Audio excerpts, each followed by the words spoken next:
ଦୈତାରୀ ପଣ୍ଡା ଏଥିରେ ଜଏନ୍ ମାନେ ଯୋଉ ଅଛନ୍ତି ଆଜ୍ଞା ଆପଣଙ୍କର ତାଙ୍କ ସହିତ ଚରିତ୍ର କେମିତି କଣ ରହୁଛି ମାନେ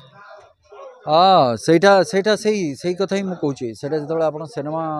ଦେଖିବାକୁ ପ୍ରେକ୍ଷାଳୟକୁ ଆସିବେ ସେତେବେଳେ ଆପଣ ଜାଣିପାରିବେ ଯେ ତାଙ୍କ ସହିତ ମୋର ସମ୍ପର୍କ ଆଚ୍ଛା ତ ଏଇଥିରେ ମୁଁ ତାଙ୍କର ମାନେ ଦୈତାରୀ ବାବୁଙ୍କର ଏଇ ଚନ୍ଦ୍ରବଂଶୀ ଚଳଚ୍ଚିତ୍ରରେ ସେଟାକୁ କ'ଣ କୁହନ୍ତି ମାନେ ରକ୍ତ ମାଂସର ସମ୍ପର୍କ ନାହିଁ ତାଙ୍କ ସହିତ ପୁଅର ବାପ ପୁଅର ଯେଉଁ ସମ୍ପର୍କ ଥାଏ କିନ୍ତୁ ତାଙ୍କର ପାଳିତ ପୁତ୍ର ମାନେ ସେ ଆପଣଙ୍କୁ ପାଳୁଛନ୍ତି ପାଳିକି ବଡ଼ କରିଛନ୍ତି ତ ସେଇ ହିସାବରେ ମୁଁ ତାଙ୍କୁ ବାବା କହିକି ଡାକେ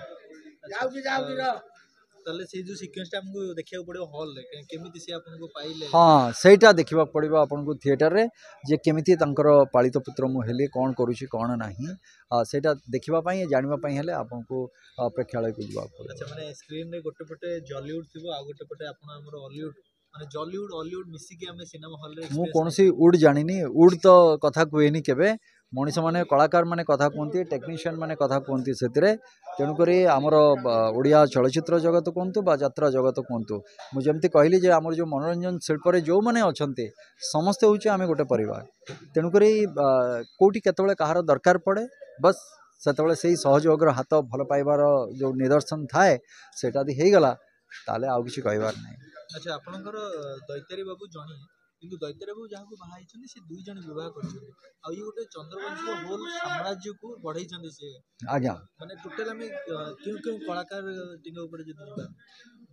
ଏଥିରେ ଦେଖନ୍ତୁ ଦୈତାରୀ ବାବୁ ଅଛନ୍ତି ପ୍ରତିଭା ପଣ୍ଡା ଅଛନ୍ତି ଉଷସୀ ମିଶ୍ର ଅଛନ୍ତି ତାପରେ ଆପଣଙ୍କର ଶ୍ରୀତମ ଦାସ ଅଛନ୍ତି ସ୍ମିତା ମହାନ୍ତି କରୁଛନ୍ତି ଏଥିରେ ତା ସହିତ ଆପଣଙ୍କର ଏଥିରେ ଯିଏ ପ୍ରଯୋଜକ ଅଛନ୍ତି ପ୍ରୀତମ ସେ ବି ଅଛନ୍ତି ଦେନ୍ ଆମର ଯିଏ ନାୟିକା ଅଛନ୍ତି ପୁନମ ଅଛନ୍ତି ଲିପ୍ସା ଅଛନ୍ତି ଏବଂ ଜସ୍ମିନ୍ ଅଛନ୍ତି ସମରେଶ ଅଛନ୍ତି ଏଥିରେ ତାକୁ ଆକାଶ ଅଛନ୍ତି ତେଣୁକରି କେତେ ନାଁ ଏଥିରେ ମୁଁ କହିବି ଆଉ ମୁଁ ନିଜେ ବି ତ ଅଛି ୟା ଦେହରେ ହଁ କହିଲି ତାପରେ ଆମର ଶକ୍ତି ବରାଳ ସେ ବି ଅଛନ୍ତି ଆହୁରି ମନେ ପକାଇବାକୁ ପଡ଼ିବ ଆହୁରି ଅନେକ କଳାକାର ଅଛନ୍ତି ଏଥିରେ ତାଙ୍କ ଭିତରୁ ଯିଏ ଥିଲେ ସ୍ମିତା